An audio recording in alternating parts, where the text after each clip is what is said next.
우리 오늘 찬양을 이렇게 들으면서 또 함께 찬양을 부르면서 두려워 말고 하나님의 그 구원의 능력을 보라고 하는 이 말씀이 또 오늘 말씀과 무슨 연관이 있을까 또 이렇게 생각을 해봤는데요. 그것은 우선 핵심만 말씀드리면 우선 그 오늘 말씀에 나오는 그 나옴이라고 하는 그 여인과 룻이라고 하는 그 며느리 등장을 하는데요. 이 나오미가 그 지도를 한번 잠깐 보면요, 이 룻께서 이제 오늘 말씀을 이해하려면 1장부터 4장을 또 다시 한번 개요를 설명해야 되는데요. 아무리 읽어도 제가 머리가 둔해서 잘 깨달지 못하는 그러한 부분들이 많습니다. 그래서 오늘도 또 아침에 일어나서 1장부터 4장을 다시 한번 또 이렇게 1장 1절부터 4장 마지막 절까지 또 한번 읽어봤는데요. 원래 이 나오미는 그 남편 엘리멜렉과 함께 베들레헴 그 유대 땅에 살고 있는 그런 유대인이었는데 거기에 그 흉년이 들어가지고 더 이상 그곳에 살기가 어려우니까 이제 모압이라고 하는 그 이방 땅으로 이동을 해가지고 그곳에 가서 살게 되는 것입니다. 지도에서 보면 뭐 아주 가까워가지고 그저 한두 시간 차 타고 가면 되는 거겠지만 그 고대 시대에 이 바다 강을 건너서 식구들과 함께 이렇게 걸어간다는 것이 또 계산인 무슨 짐승을 또 이렇게 끌고서 간다고 하는 것이 여간 힘든 게 아닌 것이라고 할 수가 있겠습니다. 이제 모압에 도착해 가지고 이 나오미와 엘리멜렉이 말론과 기륜이라고 하는 첫째 아들, 둘째 아들을 이제 가지고서 그곳에서 또 그 아들들이 성장을 하니까 그곳에서 이 모압 여인과 결혼을 시키게 됩니다. 결혼을 시키는데 결혼을 시킨 지 얼마 안 돼가지고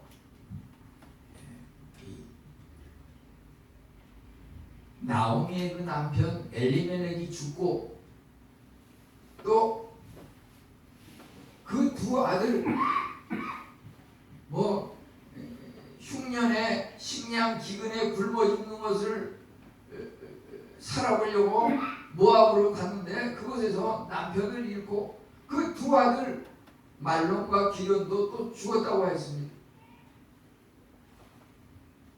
이제 나오미와 그 며느리 그 두 아들의 며느리 두 며느리밖에 이제 남지 않게 됐습니다.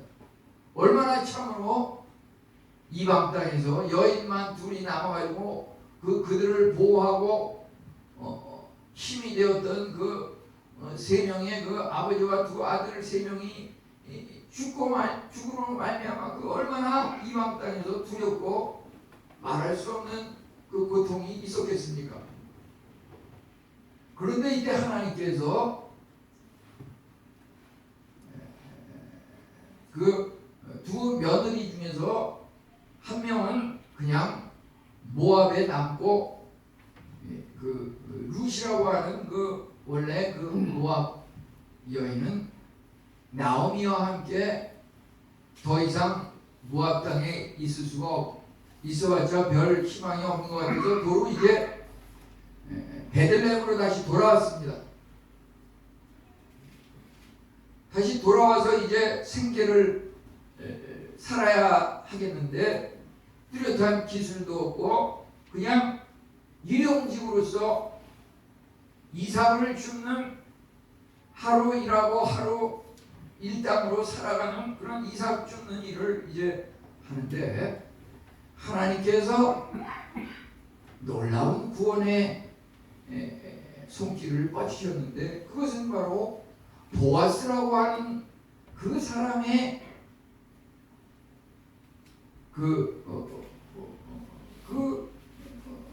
들에 가서 이삭 줍는 일을 하게 되는 것입니다. 이 룻이. 근데 그 보아스는 어떤 사람이었냐면, 여기 룻기 2장 1절에 보면 보아스는 아주 유력한 자라 이렇게 나와 있습니다. 유력한 자라. 이 유력한 자라고 하는 말은 그 밑에 조그만 그 잔주석을 보면은, 우리가 가진 성경에서도 보면은 그 부호,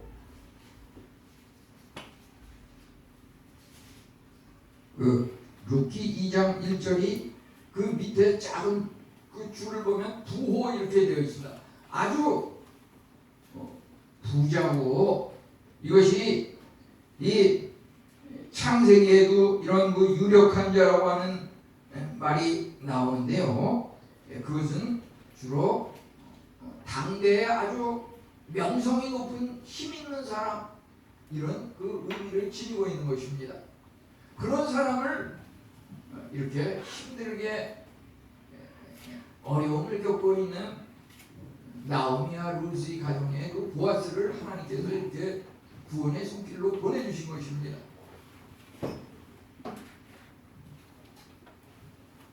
당시에는 이 고엘 제도라 그래가지고 기업을 무르는 이런 제도가 있었습니다. 이것은 당시 고대 이스라엘 사회에 있어서 사회보장 제도와 같은 것이었습니다. 사회보장 제도. 가난하고 어려운 사람, 아주 신분이 낮고 어려운 그 노동자 계급, 그런 천한 사람들의 사회보장을 위한 그러한 제도였습니다. 그래서 그 기업을 무르는 자, 기업 무르는 자라고 하는 것은 바로 고엘이라고 하는 그 히브리어 원어로 이렇게 말할 수가 있는데, 그 고엘 제도라고 하는 것은 두 가지 핵심적인 것이 있는데, 그 한 가지는 가난하게 돼서 그 땅을 계속 유지할 수가 없어서 임시로 이렇게 팔아 넘겼을 때 누군가가 실력 있는 사람이 나타나가지고서 그 사람이 그 땅을 대신 사가지고 잃었던 그 땅을 다시 회복시켜주는 것입니다. 근데 그러한 역할은 오직 친척들, 가까운 친척들 중에서 우선순위로 그 일을 할 수가 있었습니다. 그래서 그 잃어버린 땅을, 가난해져서 땅을 딴 사람한테 넘겨야 되는 그러한 상황에 있는 그 땅을 회복시키는 그 역할이 하나 있는 것이고, 기업 무르는 자 고엘 제도라고 하는 것은 다시 해설 그쪽으로 보세요.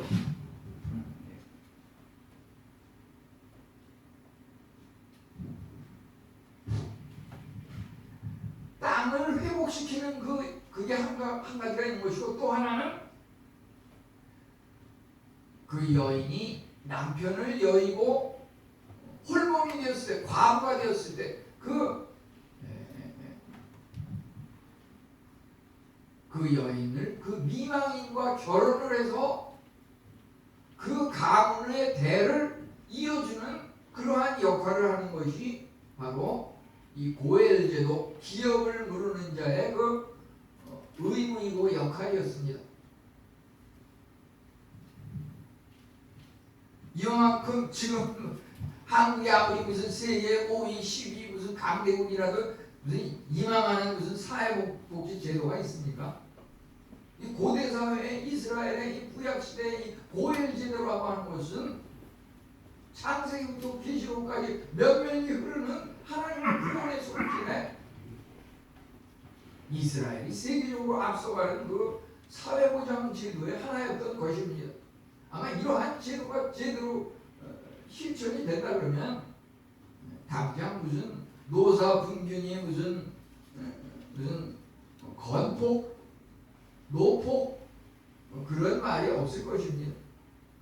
그래서 여기에 그 하나님께서 보아스라고 하는 사람을 통해서 룻과 나오미 그 남편과 아들을 잃어버린 그 힘들고 어려운 삶이 막막한 그 가정을 어떻게 일으키게 됐는지 그거에 대한 구원의 손길의 이야기입니다.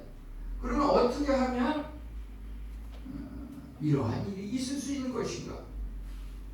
이것이 말이죠. 마지막에 4장 후반부에 가면은 이 보아스와 룻이 그 기업을 부르는 고엘 제도에 따라서 결혼을 하게 되는데 그 결혼을 해서 낳은 그 아들의 이름이 오벳입니다.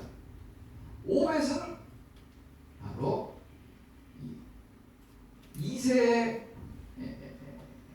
아버지가 되고 다윗의 할아버지가 돼요.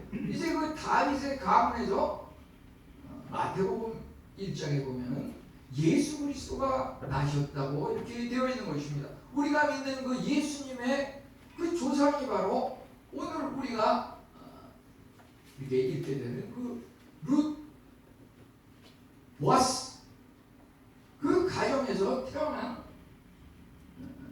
그 가문의 계보를 잊게 되는 것입니다. 그러면 어떻게 하면 이와 같은 일이 있을 수 있는 것인지, 그 사람들은 도대체 그 당대의 다른 사람들과 무슨 차이가 있었기에 이와 같은 놀라운 은혜를 입은 것인가? 사실 이것은 그 구약 시대 중에서 사사 시대에 있었던 일입니다. 사사 시대는 무엇입니까?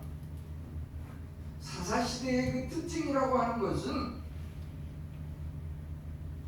뚜렷한 법도 없고 하나님의 법을 따르지도 않고 모든 걸 그냥 자기 마음대로 자기가 옳다 생각하는 그러한 것을 따라서 임의대로 행하는 그것이 사사시대의 특징이었습니다. 그런데 문제는 사사시대의 모든 사람들의 일반적인 그 사고방식, 생활습관이 대부분이 다 그렇다 그래서 그것이 주류라고 볼 수는 없습니다. 아무리 시대가 혼란스럽고 아무리 시대가 부패하고 타락한다 한들 그것을 주관하시는 분은 하나님이십니다. 그렇기 때문에 하나님께서는 그 사사시대의 혼란스러운 자기 멋대로 행하는 그러한 풍조 속에서 남겨진 자, 그 소수의 사람을 통해서 그가 놀라운 은혜를 입게 하시는 그것이 바로 하나님의 손길이라고 하는 것입니다. 그 시대의 사사시대의 하나님께서는 나옴이라든지 룻이라든지 보아스라든지 이러한 사람들을 통해서 장차 그 가문에 오벳이 태어나고 그 후손에 다윗이 이어지고 이어서 예수 그리스도가 탄생하는 그러한 것을 하나님께서 놀랍게 계획하고 계셨던 것입니다. 이제 오늘 읽은 이 룻기 4장 이제 5절부터 10절 중에서 한 번은 이제 보아스가 룻과 나오미 앞에서 이제 기업 무르는 일에 대해서 결정을 해야 되는 그러한 시기가 오게 되었습니다. 그런데 그 기업 무르는 그 일을 할 때 그 우선순위는 가까운 친척에게 우선 주어졌다고 하는 것입니다. 이 보아스는 사실은 1순위는 아니에요. 기업 무르는 그 1순위는 또 다른 더 가까운 친척이 있었어요. 보아스는 이 나오미의 남편 엘리멜렉의 가까운 친족이라고 여기 룻기서 2장에서는 그렇게 설명하고 있습니다. 그러면 기업 무르는 일을 이제 많은 사회 지도자들과 장로님들을 모아놓고서 그것을 결정하는 그러한 공정 시간에 이제 1차적으로 보다 가까운 친족이 거기 참석했습니다. 그가 이제 기업을 무르기 위해서 참석했습니다. 내가 한번 가서 그 기업을 모르겠다고 1차 우선순위가 있는 그 친족이 이제 갔습니다. 이제 보아스는 마음은 있었지만 1순위는 아닙니다. 2순위입니다. 그런데 여기서 보면은 오늘 읽은 그 말씀 중에서 4장 1절에 보니까 보아스가 성문으로 이렇게 가고 있는데 기업 물을 자가 지나가는지라. 3절에 보면 그 기업 물을 자에게 엘리멜렉의 소유지를 팔려 함으로 이제 1순위가 있는 그 보다 가까운 그 친족에게 그 밭을 팔고 과거에 그 나오미의 남편 엘리멜렉의 이름으로 되어 있던 그 밭을 팔고 또 이제 룻과 결혼을 해서 그 가문을 이어가게끔 하는 그러한 과정을 공증하기 위해서 많은 사람들을 모아놓고 이제 이 일을 진행하고 있었던 것입니다. 보아스는 뭐라고 말했습니까? 4장 4절에 보면은 우선 가까운 친척 내가 기업을 물어야 할 것이다. 근데 만약 내가 물지 아니하면 내 다음은 나다. 그 외에는 딴 사람은 없다. 이렇게 4절에서 말하고 있습니다. 이제 문제는 또 기업을 물으는 그 일에 있어서 땅 소유를 돈을 지불하고서 대신 사는 그 문제에 있어서 어떠한 것이 있냐면요, 그것을 물러서 산다 해도 예를 들어서 나오미의 남편 엘리멜렉의 그 소유지로 등기문서가 돼 있다 그러면 그 딴 사람이 와서 그 기업 물으는 자가 그것을 돈을 주고 그 밭을 산다 해도 그것을 나중에 돈을 물어서 산 사람의 이름으로 등기가 이전되는 것이 아니었어요. 이 고엘 제도는 이 기업 물으는 자라고 하는 그 개념은 뭐냐면 딴 사람이 와서 그것을 돈을 지불하고 사도 그 돈을 지불한 그 사람의 이름으로 등기가 변화되는 게 아니라 원래 있던 엘리멜렉 그 사람 이름으로 다시 회복이 되는 거였어요.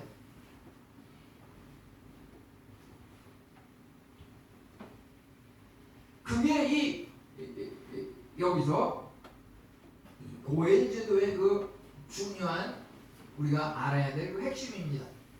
그러니까 누가 돈 주고 산다고 해서 그 사람 이름으로 바뀌면 그것은 사회보장 제도라고 볼 수가 없는 거예요. 아무리 가난하고 힘들어도 누군가 도와주기 위해서 그것을 샀다 그러면 그 등기 소유자는 원래 소유했던 사람 엘리멜렉과 또 그 아들 1순위, 2순위, 큰아들, 둘째 아들 말론과 기견 이렇게 그 소유자 이름이 그대로 유지가 됐다고 하는 것이죠. 그래서 이것을 돈을 주고 산다고 하는 문제가 사실 보면은 과연 수지가 맞는 일인지 그것을 생각하지 않을 수가 없는 것이지요.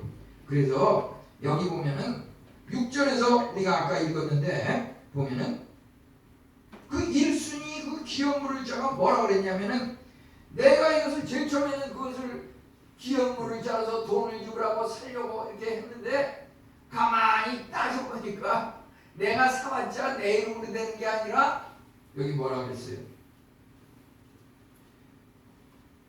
5절 끝에 보면은 죽은 자의 기업을 그의 이름으로 세워야 할지라. 그 죽은 사람 엘리멜렉 그 사람 이름으로 그냥 되는 거니까 이것을 나중에 돈을 내고서 사는 사람 입장에서는 손해를 본다고 하는 것이죠. 세상 물질적인 개념으로 생각하면 손해가 있는 거예요. 그러니까 손해가 있을까 하여 내가 이걸 물지 못하겠다.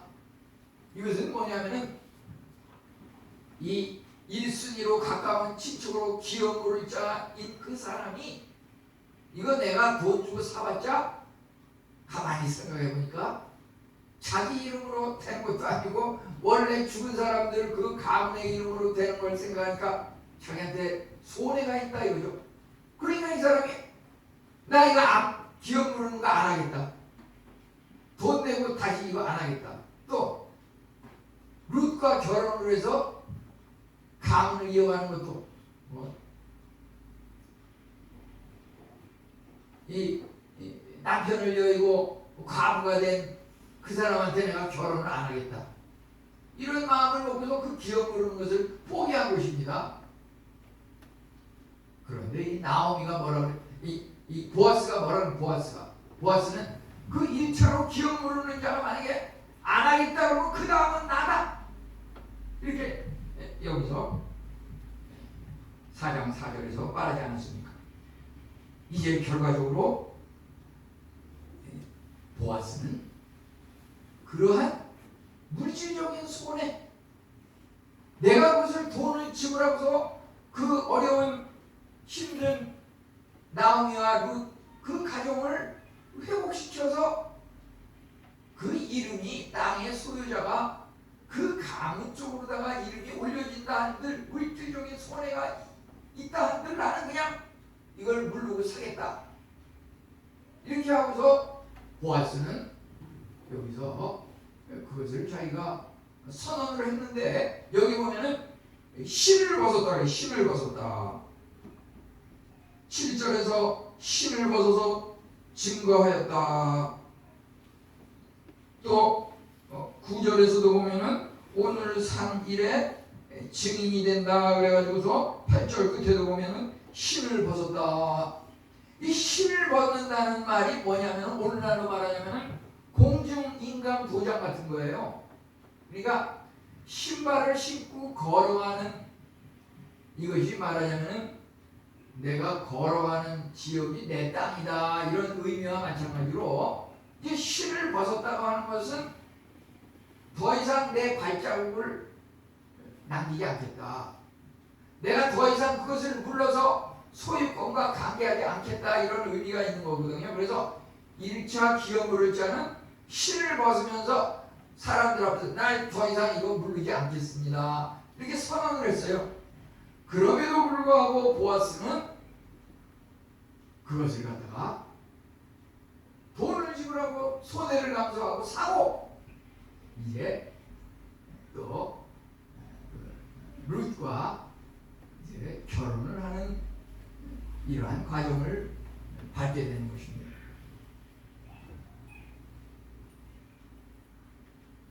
일차적으로 기업 물을 기회가 있었던 그 사람이 그 기회를 차버린 것과 그러한 손해에도 불구하고 그 기업을 물렀던 보아스 그 차이점이 뭡니까? 저는 여기서 그 창세기에 나오는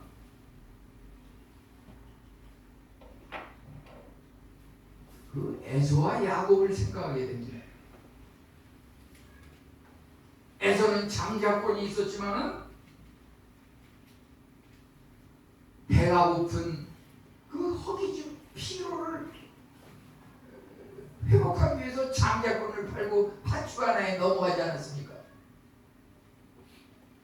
당장 먹을 거 먹고서 살아야겠으니까 하나님께서 약속하신 그 장자권이 얼마나 크고 놀라운 복인지 전혀 그것을 알지 못하고서 장자권을 팔지 않았습니까?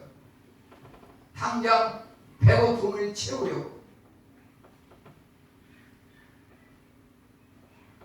우리 이런 것을 이 보아스와 룻의 그 결혼이 맺어지게 되는 그 과정을 보게 되면은 손해를 감수하는 것과 손해를 감수하지 않는 것, 손해보는 일을 하지 않겠다라고 하는 것이 1차 가까운 친척 기업 물는 일을 포기했던 그 사람의 마음의 자세와 실천이었다고 하면은 보아스는 손해를 감수하고라도 나는 이 가정의 기업을 이어주게 하고 이 가정의 그 절망, 내가 아니면 도저히 일어날 수 없는 그 가정을 구원하고 일으켜야겠다고 하는 그런 구원의 손길, 그것을 말고 이제 보아스는 실천했던 것입니다. 제일 처음에 또 보아스는 그가 하나님을 믿는 신실한 기도의 사람이었음을 우리가 깨닫게 되는 것을 제일 처음에 그 룻이 보아스의 그 밭에 와서 이삭을 주우려 할 때에 그 이삭에게 한 말이 있습니다. 그것은 바로 그의 그 날개 아래 하나님께서 2장 12절에 보면요, 2장 12절에 보면은 보아스가 그 룻을 제일 처음에 일하러 왔을 때, 그 이삭을 주우러 왔을 때 보아스가 룻에게 한 말이 있습니다. 그것은 무엇입니까? 2장 12절에 보면 여호와께서 내가 행한 일에 보답하시기를 원하며 하나님 여호와께서 그의 날개 아래 보호를 받으러 온 내게 온전한 상 주기를 원하노라.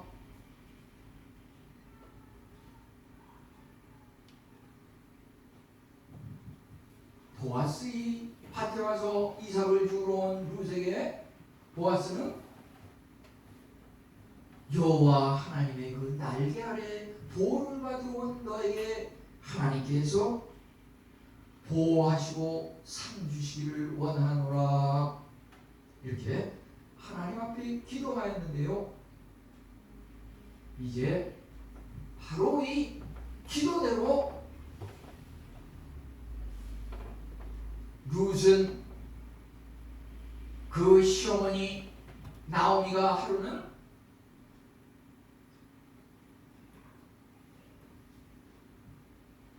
저녁 때 그 보아스의 집에 가서 그 침대 침실 이불을 걷고서 그 발치 안에 이렇게 살며시 들어누우라고 이렇게 말을 하였습니다.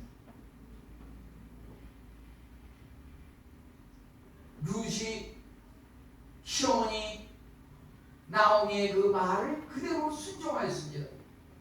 세상적으로 생각하면 아버지 뻘 되는 사람, 늙은 사람, 그 사람한테 가서 결혼을 약속한다든지 하는 것은 도저히 자기로서는 손해보는 것이고, 룻과 보아스의 공통점은 서로가 자기 자신의 이익을 취하기보다 당대의 그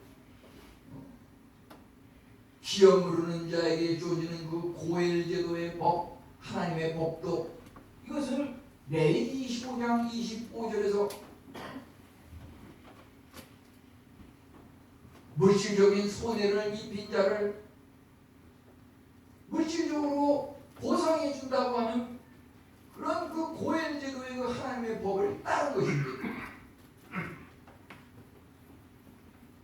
우리는 이러한 것을 교회 생활을 하면서 또는 우리 남녀노소 모두에게 이것은 것을 어떻게 적용하며 생각할 수 있을까요?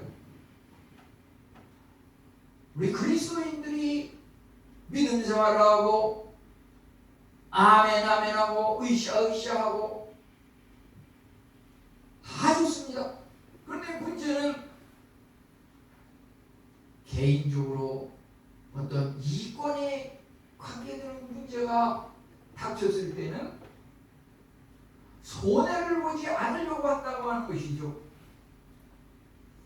우리 그리스도인들이 그 삶에 있어서 불신자들과의 차이점이 무엇입니까? 이권에 관계되는 문제에 있어서는 손해를 보지 않으려고 한다고 하는 것이죠. 우리 믿음 생활이라고 하는 것, 우리 결혼을 하는 데서 있어도 보면은, 예를 들어서 믿음 좋은 사람이 있으면 그 믿음이라고 하는 것에 거의 100점이라고 하면 99.9점은 믿음에 둬야 되는데, 믿음이라고 하는 것은 한 50% 정도 두고 나머지 무슨 가정 배경이라든지 학벌이라든지 장래성이라든지 이런 것을 우선시한다고 하는 것이죠. 내가 저 사람과 결혼하면 내가 힘들고 어렵고 많은 고통이 따를 텐데 그 망설인다고 하는 것이죠.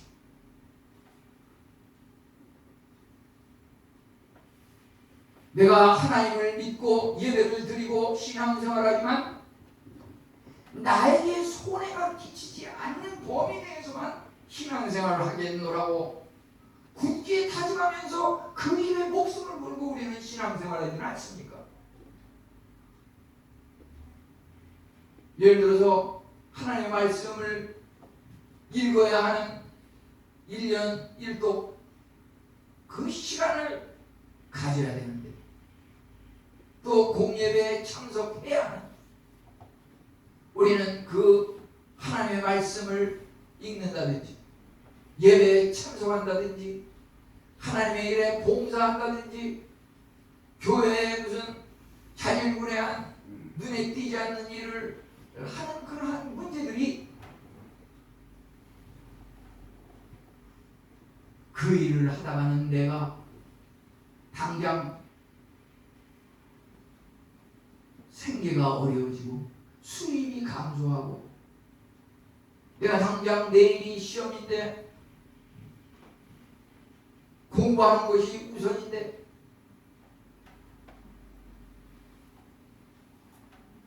그러면서 자꾸 미룬다고 하는 것이죠. 나에게 내 개인적으로 추구하고 있는 인생의 목표, 삶의 즐거움 그러한 것이 조금이라도 해가 되지 않는 범위 내에서 하나님을 믿는 그런 자세로 대부분이 신앙생활을 하고 있다고 하는 것이죠. 우리는 그러한 것을 타파해야 한다고 하는 것입니다. 그러한 것을 타파했을 때 어떤 결과가 주어집니까? 두려워 떨며 도저히 불가능한 상황.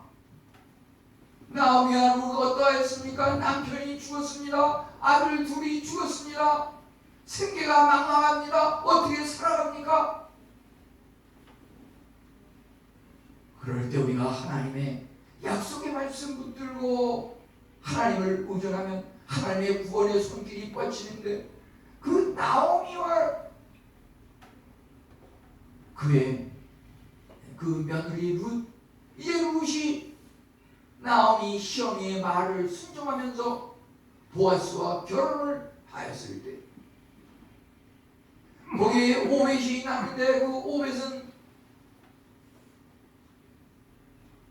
그들이 임신하는 것도 하나님께서 뭐라 그랬습니까?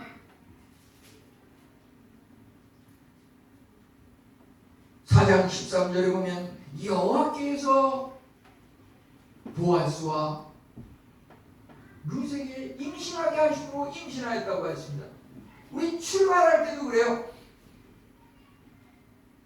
나오미의 남편 엘리멜렉과 이제 모압에 가서 뭔가 살아보려고 하는데 그 두 아들 말론과 기련이 죽어버리는 이러한 불상사. 어찌 보면 우리가 욥과 같이 고난받은 사람은 없다고 하지만 나오미의 고난은 그에 못지않은 고난입니다. 그런 일이 왜 있었을까? 나오미는 그러한 것들에 대해서 어떠한 자세를 취하였냐 하면은 이 룻기서 1장 13절에 보면은 여호와의 손이 나를 치셨으므로 나는 너희로 말미암아 더욱 마음이 아프도다. 우리가 말이죠 절망 가운데 일으키는 구원의 손길이 여호와의 손이 나에게 미치는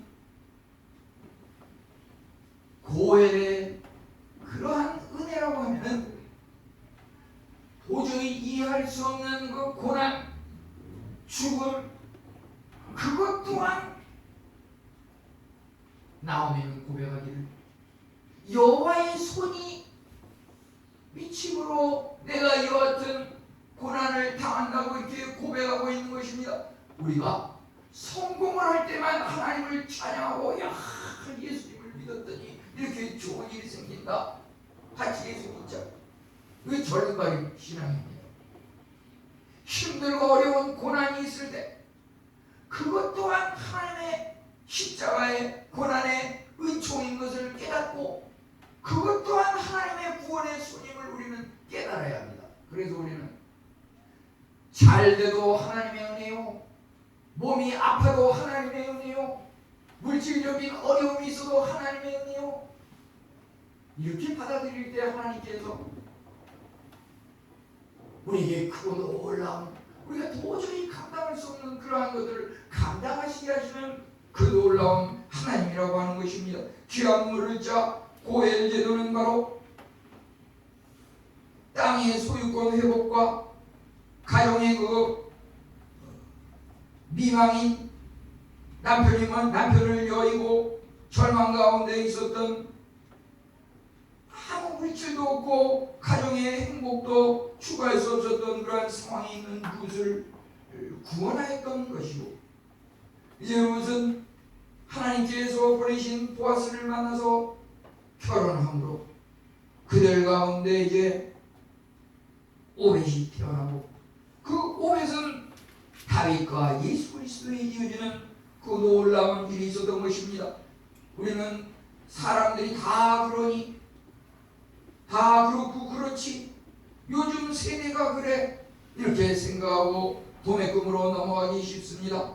그렇지만 그렇지 않습니다. 하나님의 진리라고 하는 것은 남은 자를 통해서, 극소수의 사람들을 통해서 몇 년이 이 시간도 이어지고 있다고 하는 것입니다.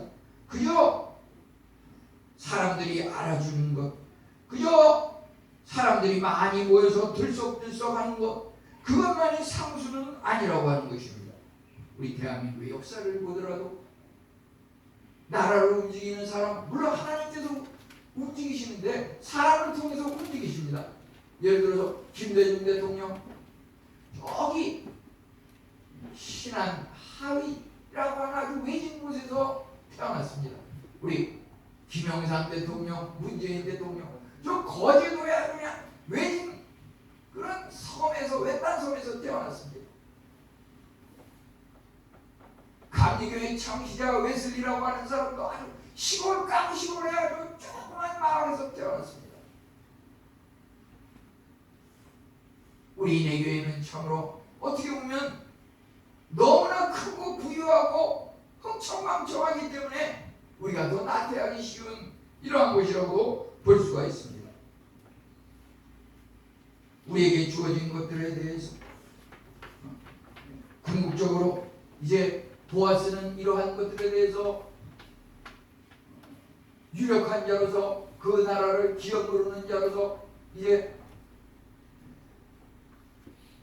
기업 모르는 자 보아스가 되었지만은 룻과 결혼해서 태어난 그 오벳, 이제 그가 그 가문을 이어감으로 기업 모르는 자가 된 것이고, 이 오벳의 또 후손 중에서 2세 다윗 이렇게 태어나고 몇 면이 이어지면서 예수 그리스도가 탄생하셨습니다. 궁극적으로 마지막으로 영원한 기업 모르는 자는 이제 예수 그리스도를 향하고 있는 것이고, 예수 그리스도가 우리의 기업 모르는 자입니다. 우리가 그 어떠한 어려움이 있습니까? 절망 가운데 있습니까?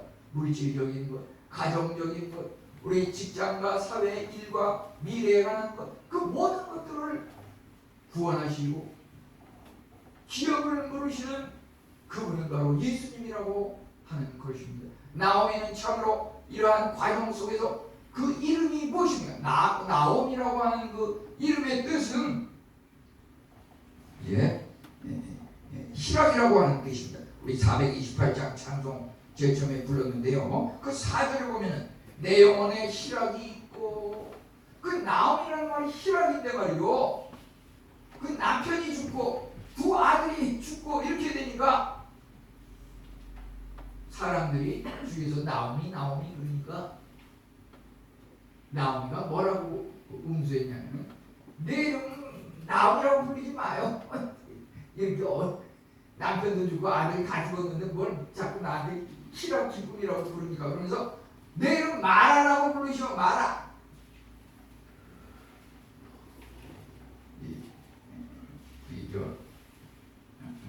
여기 루키서 보면은 말이죠. 루키서 1장 20절에서 내 이름 나옴이라고 그러지 말고 마라라고 그러세요. 마라가 그 애국에서 쓴물이 나온 그것도 있지만 이 마라라고 하는 것은 괴롭다는 말입니다. 괴롭다는 말. 요즘 중국집에서 늘어나는 메뉴 중에서 무슨 마라탕 그런 거 있는데 그 애들은 보니까 그거 씁쓸하고 맛이 별로 시금털털해가지고 잘 안 먹더라고요.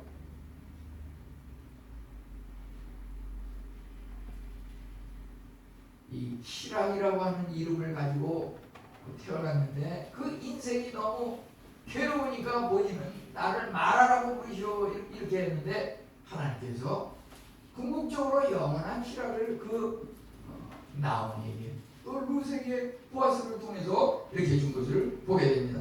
우리 참으로 힘들고 어려운 일이 있습니까? 오늘 말씀처럼 예수 그리스도를 우리의 기업물을 짜로 영원한 고해 모심으로 기쁨과 감사와 찬양과 영광을 돌리는 우리 성도님들 다 되시기를 축원합니다.